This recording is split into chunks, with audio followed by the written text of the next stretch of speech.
Hi, my name's Janelle, and I'm going to be reading Donovan's Big Day by Lesléa Newman.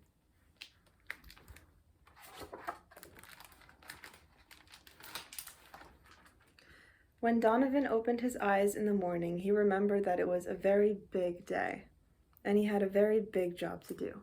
But first, he had to tumble out of bed the minute Grandpa woke him up and not turn over and shut his eyes or hide his head under the blankets or go back to sleep for even just 5 more minutes.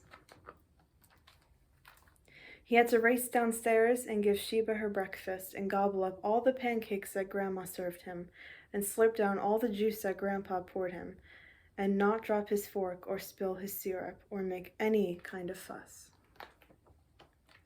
He had to rush back upstairs and wash his hands, clean his nails, and scrub his face, and brush his teeth and rinse his mouth and comb his hair and not leave the bathroom a great big mess with water splashed everywhere and dirty towels all over the floor.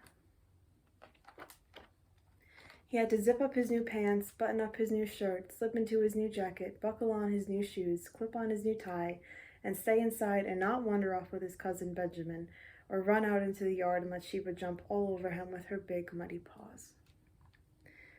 He had to tuck the little white satin box that Aunt Jennifer gave him into his inside jacket pocket and keep track of it at all times and not shake it or crush it or squash it or lose it, no matter what.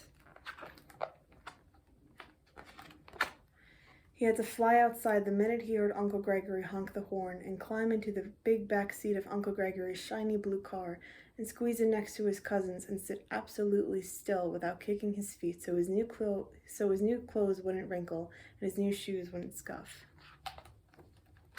He had to be the first one to hop off his seat, scramble out of the car, scurry up some steep steps, hurry through a large sunlit lobby, and dash into a loud, crowded room full of hundreds of grown-ups, all dressed up in their very best clothes, and he had to say hello to every single one of them, while they shook his hand, gave him a hug, kissed his cheek, and told him how very handsome he looked on this very big day. He had to take his place with Grandma and Grandpa and Nana and Papa, right behind his baby cousin Sienna, who had flowers in her hair and flowers on her dress and flowers in a basket looped over her arm. And after he waited and waited and waited and waited and waited, he had to walk, not run, not skip, not hop, not leap, not bounce, not dance, down the aisle. He had to stand very, very quietly and not tap his feet or fidget while one grown-up read a poem and another grown-up played the piano and another grown-up sang a song, until Aunt Jennifer told him it was time, and then Donovan reached into his inside jacket pocket and took out the little white satin box he had been keeping there and held it in his hand. He opened the box very carefully. He handed one shiny gold ring to Mommy. He handed one shiny gold ring to Mama. He stood next to both of them without saying a word, while they slid the shiny gold rings onto each other's fingers, looked into each other's eyes, said mushy things to each other, and smiled and laughed and cried.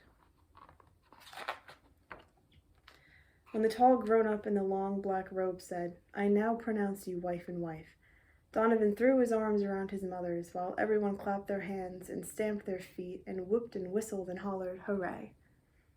And then, after everyone grew quiet, Donovan remembered there was one more very big job for him to do. You may now kiss the brides. So that was Donovan's Big Day. Thank you for listening.